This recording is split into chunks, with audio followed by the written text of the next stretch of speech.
कैसे हो? आशा करता हूँ अच्छे होंगे। मैं सर्वेश कुमार और आप देख रहे हो आपका अपना चैनल खूब मैथमेटिक्स क्लास। आज हम आपको मैथमेटिक्स के अंतर्गत जो हरियाणा सीईटी का पेपर होने वाला है 5 और 6 नवंबर को, उसकी एक सीरीज शुरू कराने जा रहे हैं। सबसे पहले आज हम करेंगे नंबर सिस्टम, अर्थात नंबर सिस्टम क्या होता है, संख्या पद्धति या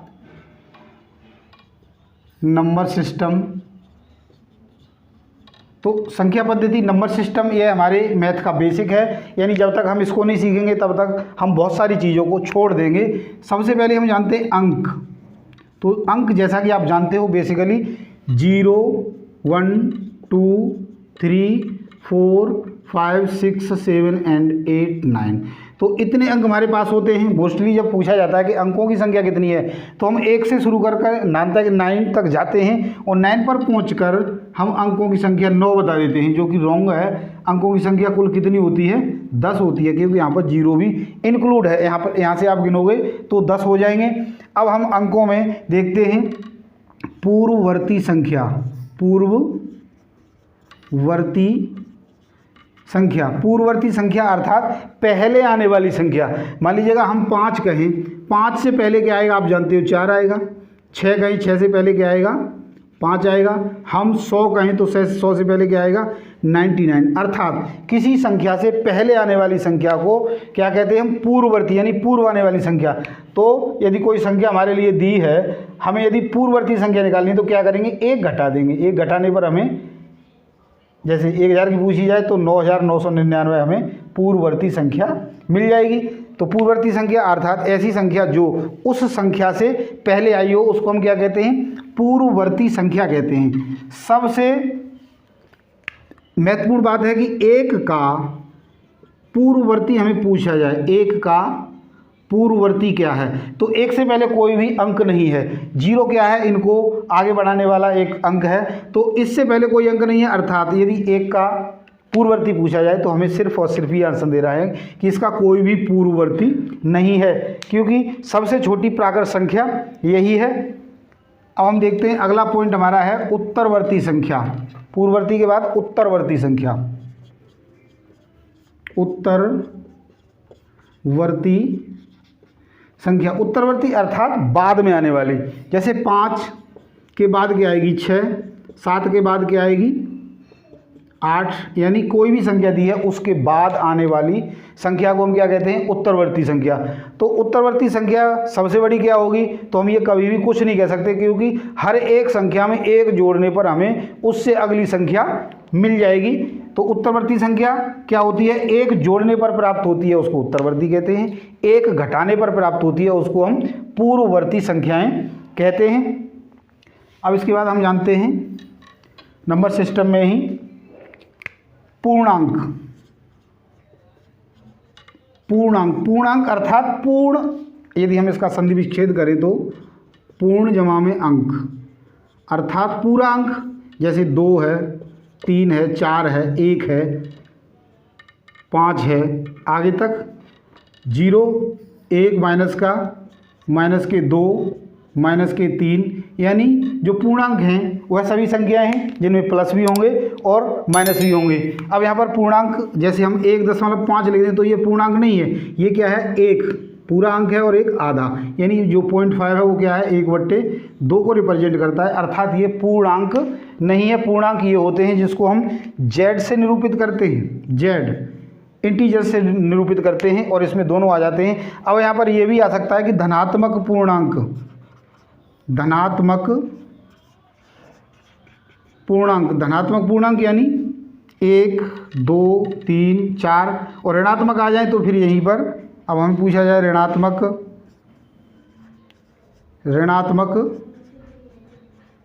पूर्णांक तो क्या हो जाएंगे, माइनस का 1, माइनस के 2, माइनस के 3, इस तरीके से। तो पूर्णांकों में हमारा जो 0 है वो इंक्लूड होता है। आगे हम देखते हैं अब हमारे लिए क्या है। देखो सबसे महत्वपूर्ण बात अब शुरू होती है। अब हम देखते हैं क्या आएगा, प्राकृत संख्याएं। प्राकृत संख्याएं यानी नेचुरल नंबर्स।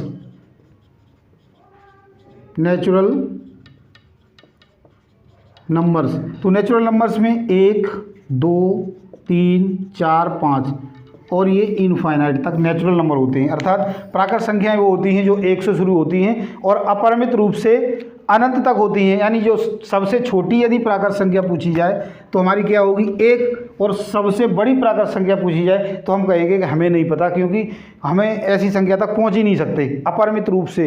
यानी अनंत पर जाकर कोई संख्या होगी उसके बारे में हम नहीं जानते। सबसे छोटी प्राकृत संख्या 1 हो जाएगी। अब इसके बाद आती है पूर्ण संख्याएं। पूर्ण संख्याएं अर्थात होल नंबर्स।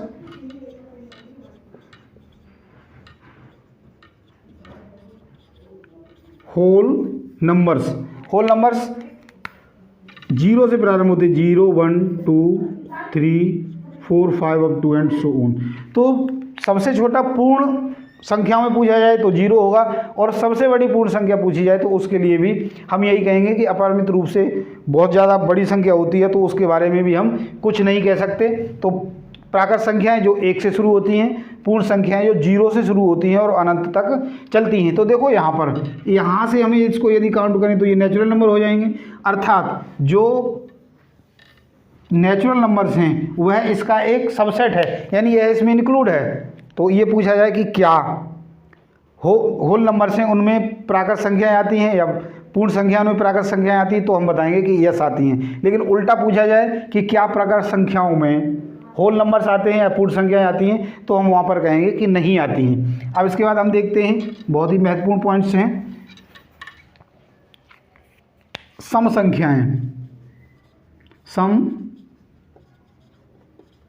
संख्याएं अर्थात इवन नंबर्स।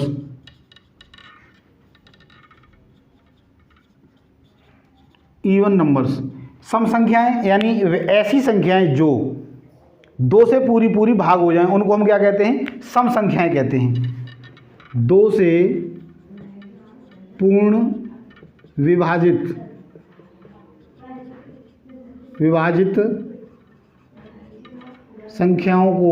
संख्याएं सम संख्याएं कहलाती हैं।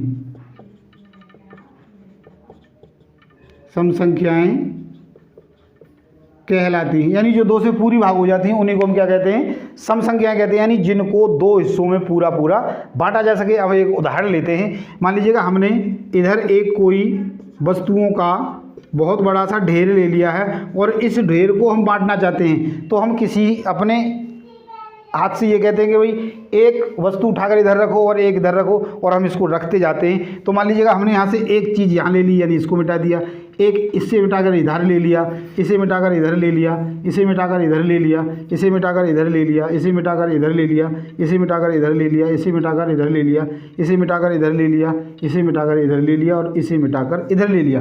अब हम इनको गिनते हैं तो देखो 1, 2, 3, 4, 5, 6, इधर 6 हैं, 1, 2, 3, 4, 5, इधर 5 हैं, अर्थात इधर 5 आई और इधर 6 आई, बराबर नहीं हुई। इसका मतलब यदि बराबर करनी है तो हमें यहाँ से 1 कम करना पड़ेगा, यानी यहाँ पर 1 छोड़ दें तो यहाँ पर कितने आ जाएंगे 5। तो इधर भी 5, इधर भी 5, और ये क्या बच गया, 1 शेष बच गया। अर्थात यहाँ पर जो संख्याएं थी 6 और 5 11, वो क्या है, सम संख्याएं नहीं है, क्योंकि ये 2 भागों में पूरी भाज नहीं हो सकी, 2 भागों में पूरी नहीं बच सकी। शेष कितना बच गया, 1 बच गया। तो हम जानते हैं कि जब शेष बचता है वो क्या होता है, भाजक से हमेशा छोटा होता है, उसके बराबर भी नहीं होता। तो 2 से भाग करेंगे तो निश्चित रूप से 1 ही शेष बचेगा, 1 से ज़्यादा नहीं बच सकता। 3 से भाग करेंगे तो 1 भी बच सकता है और 2 भी बच सकता है। 4 से भाग करेंगे तो 1, 2, 3 तीनों बच सकते हैं, 4 कभी नहीं बचेगा। तो ये होगी हमारी सम संख्याएं। इसके बाद देखते हैं विषम संख्याएं या ऑड नंबर्स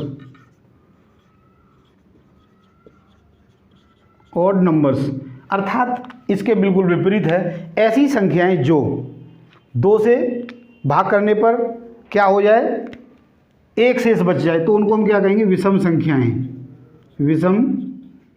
संख्याएं क्या कहलाएंगी, जो 2 से पूरी भाग न होती, विभाजित न होती हूँ। तो इसके लिए हमें थोड़ा सा एग्जाम्पल देना है। तो 2, 4, 6, 8 और 10, या जिन संख्याओं के, बड़ी संख्याएं हैं तो हमें देखना होगा कि जिन संख्याओं के यूनिट डिजिट या लास्ट डिजिट है वो 2 4 6 8 10 तो होता ही नहीं, या 0, 2 4 6 8 10 या 0 होगा, वह क्या कहलाएंगी? सम संख्याएं कहलाएंगी। और विषम संख्याओं में जो 2 से भाग ना हो, 2 से भाग ना हो अर्थात 1 3 5 7 9 11 13 ये संख्याएं क्या हैं? 2 से भाग करेंगे तो यहाँ पर 1 शेष आएगा, इन्हीं को हम क्या कहेंगे? विषम संख्याएं कहते हैं। अब इसके बाद हम देखते हैं अभाज्य संख्याएं, बहुत ही महत्वपूर्ण है। अभाज्य संख्याएं अर्थात ऐसी संख्याएं जो स्वयं और स्वयं को छोड़कर किसी और संख्या से भाग नहीं होती हों। लेकिन यहाँ पर एक महत्वपूर्ण बात है, वो ये है कि 1 से बड़ी, 1 से बड़ी, यानी 1 को नहीं लेना हमने, 1 से बड़ी वह संख्याएं जो स्वयं और 1 के यानी 1 के अतिरिक्त किसी और संख्या से विभाजित न हो,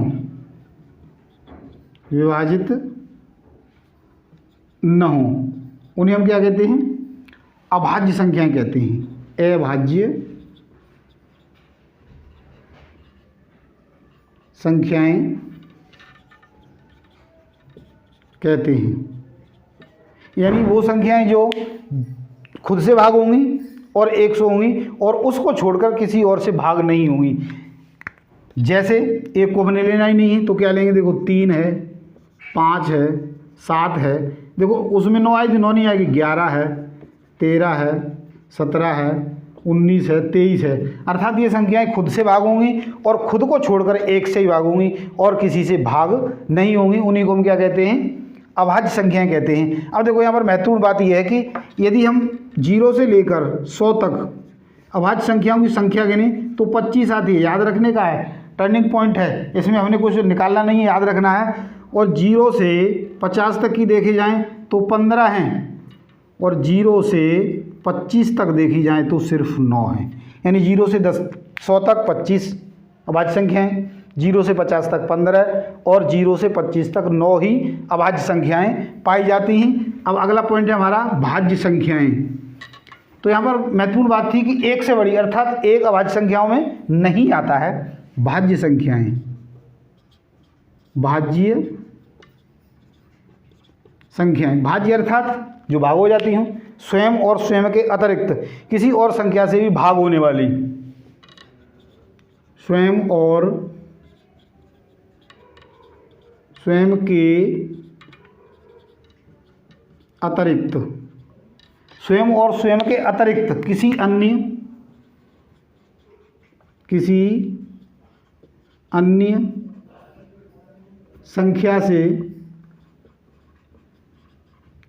से विभाजित संख्याएं, विभाजित का मतलब है पूरी पूरी, विभाजित संख्याएं भाज्य संख्याएं कहलाती हैं। भाज्य संख्याएं कहलाती हैं। यहाँ पर भी 1 से बड़ी जरूर आएगा, 1 से बड़ी।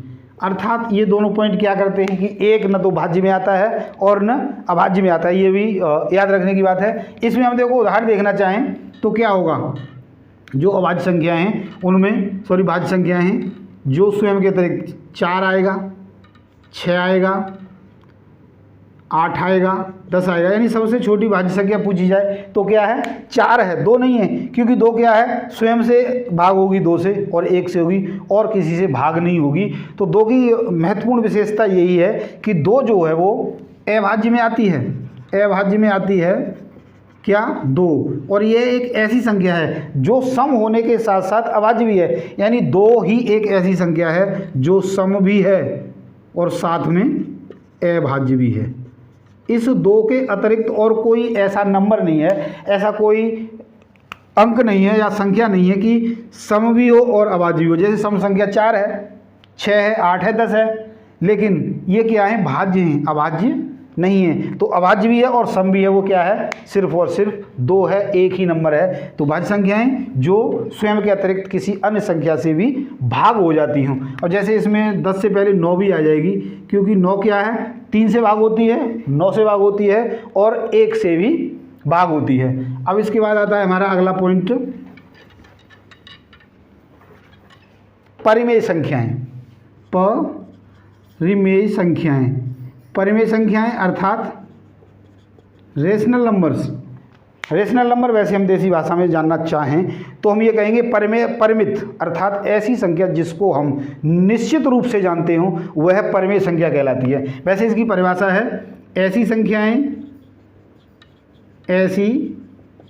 संख्याएं जिन्हें PYQ के रूप में लिखा जा सकता है, जहां P और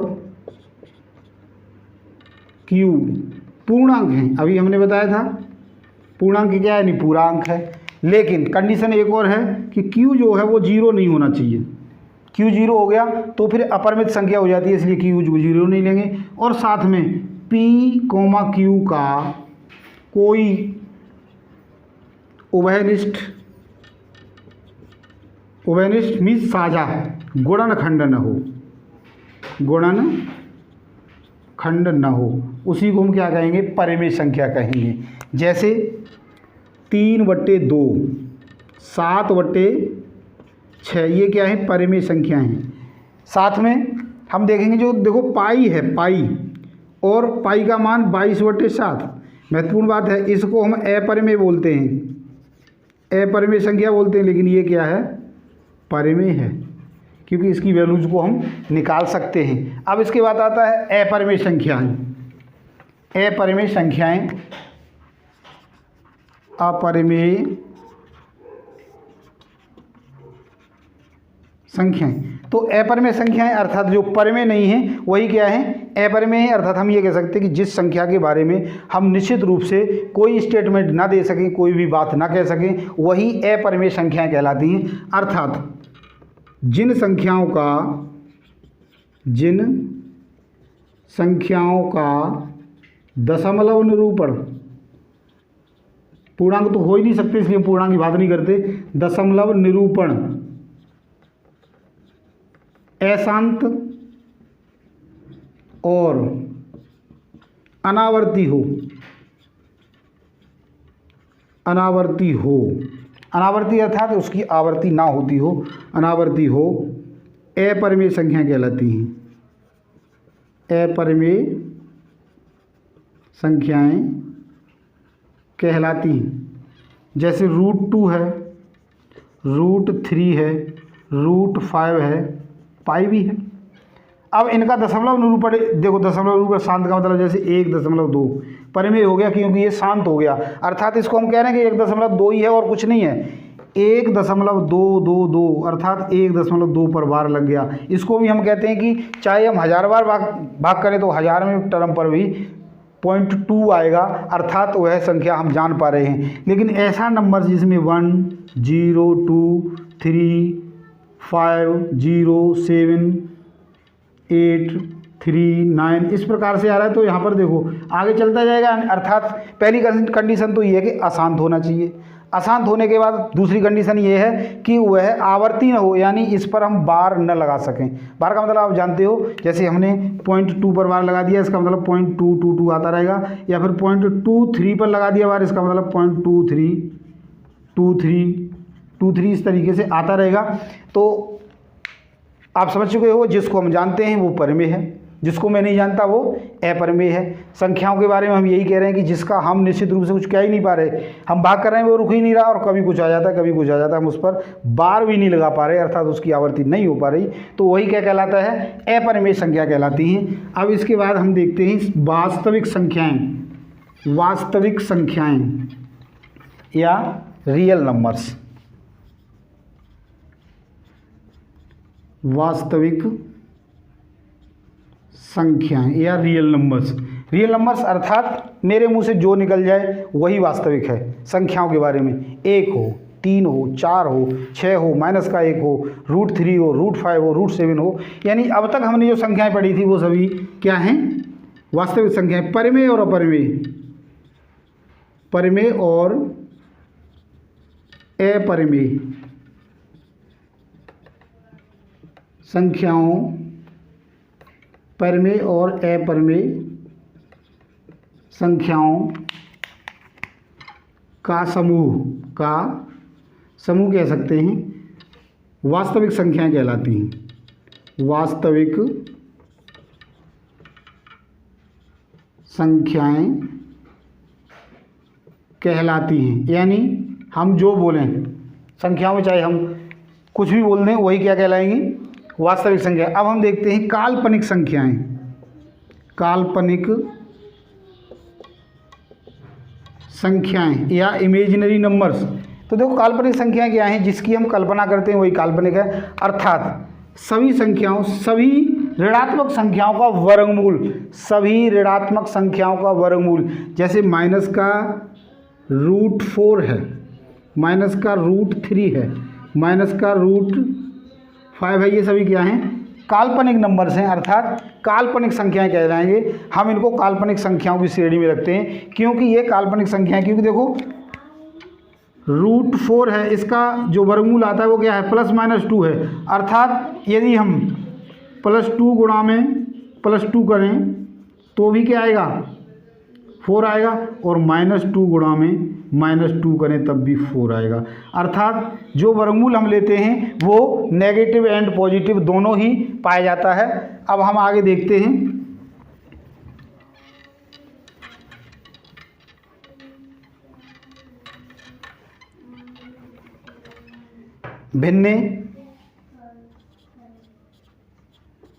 भिन्न या फ्रैक्शन। तो देखो भिन्न क्या होती है? भिन्न की परिभाषा क्या है कि कोई भी एक पार्ट दिया है, कोई भी एक वस्तु दी है और इसके हमने बराबर भाग कर लिए। यहाँ पर कितने भाग हैं? 1 2 3 4 5 6 भाग कर लिए। इसमें से यदि हम 1 भाग ले रहे हैं तो ये 1/6 हो जाएगा। यदि 2 भाग एक साथ ले लें तो 2/6 हो जाएगा, और यदि 3 ले लें तो 3/6 हो जाएगा। अर्थात किसी संपूर्ण में से किसी एक बराबर बांटे गए हिस्से में से कुछ भाग ले लिया जाए, वह उसकी भिन्न कहलाती है। भिन्नों में अब हम देखते हैं कि भिन्नों के प्रकार क्या हैं। भिन्नों के प्रकार, सबसे पहले हमने जान लिया भिन्न क्या है। अब इसके बाद हम जानते हैं भिन्नों के प्रकार। भिन्नों के प्रकार सबसे पहले होती है समभिन्न, समभिन्न, या इसी को हम उचित भिन्न भी बोलते हैं, उचित भिन्न भी बोलते हैं। तो समभिन्न अर्थात उचित भिन्न। उचित भिन्न जिस भिन्न का अंश हर से बड़ा हो। अंश भिन्न हर से बड़ा हो। अंश जो है, सॉरी उल्टा लिख दिया हमने, अंश हर से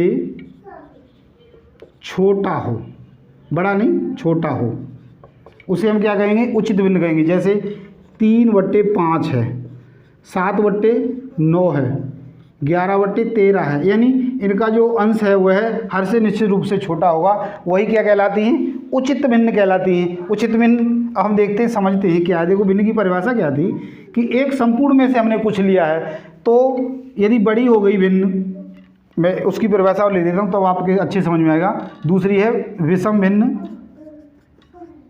विषम भिन्न या अनुचित भिन्न, अनुचित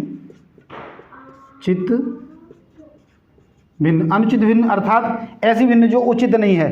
तो इसमें क्या उल्टा हो जाएगा? ऐसी भिन्न जिसका हर अंश से, जिसका हर जो है अंश से क्या हो? अंश से छोटा हो। वहाँ पर क्या है? अंश छोटा हो हर से, और यहाँ पर अंश हर से जिसका हर अंश से छोटा हो, यानी अब की बार जो हर है वह अंश से छोटा हो अर्थात अंश बड़ा हो, यानी 7/5, 9/6 और 11/3। अब देखो यहाँ पर ये अनुचित क्यों है, क्योंकि यदि हम इसको फ्रैक्शन बदलेंगे तो देखो 7 एकम 5 एकम 5 1 आ गया और 1 2 बच गए तो 2/7, अर्थात हमने एक भाग को, परिभाषा क्या कह रही थी, किसी संपूर्ण भाग में से एक हिस्सा या 2 हिस्सा या 3 हिस्सा लिए जाएं, लेकिन यहाँ पर हम क्या कर रहे हैं कि एक तो पूरा ले लिया है और उसका अगला एक और पार्ट है, जैसे मान लीजिएगा एक हमने ये ले लिया, दूसरा ये ले लिया, इसको पूरा ले लिया और इसके 7 हिस्से करके इन 7 हिस्सों में से हमने 2 और ले लिए हैं, तो एक सही 2/7 अर्थात ये अनुचित भिन्न कहलाएगी। तो इसका यदि हम निरूपण करना चाहें तो वह भी क्या होगा, अनुचित ही होगा, क्योंकि ये भिन्न क्या है, अनुचित है, तो इसका निरूपण भी अनुचित ही होगा। अगला है सम्मिश्र भिन्न, सम्मिश्र या मिश्रित भिन्न, मिश्रित भिन्न अर्थात जो भिन्न जिनमें एक हिस्सा अलग हो और उसके बाद एक भिन्नात्मक और हो, जैसे 3 सही 7/2, 5 सही 6/7, अर्थात ये कुछ हिस्से पूरे हैं और इसके बाद भिन्नात्मक रूप में हैं। अर्थात हम इसको यदि भिन्नात्मक या साधारण भिन्न में बदलना चाहें, साधारण में तो क्या हो जाएगा, 3 दूनी 6 और 7 13/2, 5 7 35 और 6 41/7। तो ये क्या है हमारी, यहाँ पर ये मिश्रित भिन्न कहलाएंगी। और जो अनुचित भिन्न होती है उसको हम मिश्रित भिन्न में कन्वर्ट कर सकते हैं, लेकिन जो उचित भिन्न होती है हम उसको किसी में कन्वर्ट नहीं कर सकते, सिर्फ दशमलव भिन्नों में निरूपित कर सकते हैं। तो आगे हम देखते हैं इसकी जो दशमलव भिन्न हैं वो क्या है, दशमलव भिन्न इसी में आगे दशमलव भिन्न। तो दशमलव भिन्नों में हम देखें, देखो 0.1 है ये दशमलव भिन्न है, 0.5 है ये दशमलव भिन्न है, 0.7 है दशमलव भिन्न है, 1.6 है दशमलव भिन्न है, या 7.2 है, तो ये दशमलव भिन्न है। यदि हम दशमलव भिन्नों को साधारण भिन्नों में बदलना चाहें तो क्या हो, देखो 0.1 इसके नीचे 1 लिख देते हैं और जितने अंकों के बाद दशमलव होता है उतने 0 लगा देते हैं, अर्थात ये आ जाएगा, तो ये हो जाएगा 1/10। यदि हम 1.6 को बदलना चाहें तो क्या हुआ, 1/1 यानी ये 16 हो गया और बटे में 1 है, दशमलव कितने के बाद है 1, तो 16/10। ऐसे ही और भी संख्या हैं। तो दशमलव भिन्नों को साधारण भिन्न में बदलने के लिए हम जैसे मान लीजिएगा 0.732 ये हो और इसको हमने साधारण भिन्न में बदलना है तो 732 बटे में दशमलव कितने अंकों के बाद है, 3 अंकों के बाद, तो ये 3 0 आ जाएंगे, यानी 732 बटे कितना हो जाएगा, 10,000। ऐसे ही और बड़ी संख्याएं हो सकती हैं, उनका भी हम निरूपण आसानी से कर सकते हैं। अब हम इसी में आगे देखते हैं, कुछ और हमारा बच गया, हम थोड़ा सा 1-2 पॉइंट और भूल गए थे। एक था सह अभाज्य संख्याएं, सह अभाज्य संख्याएं, सहभाज्य अर्थात भाज्य संख्या, हम अभाज्य संख्या देख ही चुके हैं कि जो ऐसी संख्या जो स्वयं और स्वयं के अतिरिक्त किसी से भाग न होती हो। तो यहाँ पर देखो सहभाज्य का मतलब है कि दो संख्याओं का युग्म, दो संख्याओं का युग्म, दो संख्याओं का युग्म जो एक दूसरे से अभाज्य हो, सहभाज्य संख्या कहलाती हैं। जैसे 5 और 7 है, 7 और 9 है, 6 और 5 है, ये क्या है, सहभाज्य संख्या है, क्योंकि ये एक दूसरे को भाग नहीं कर सकती। अब इसके बाद दूसरा है जुड़वां अभाज्य संख्याएं, जुड़वां अभाज्य संख्याएं या ट्विन प्राइम नंबर्स। तो ऐसी अभाज्य संख्याएं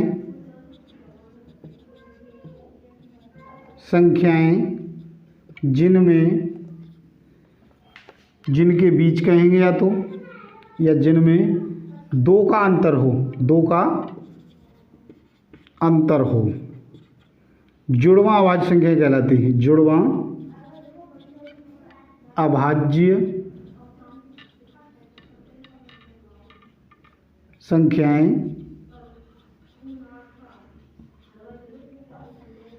कहलाती है। जैसे 3 5 हैं तो 5 में से 3 घटाओगे 2 आएगा।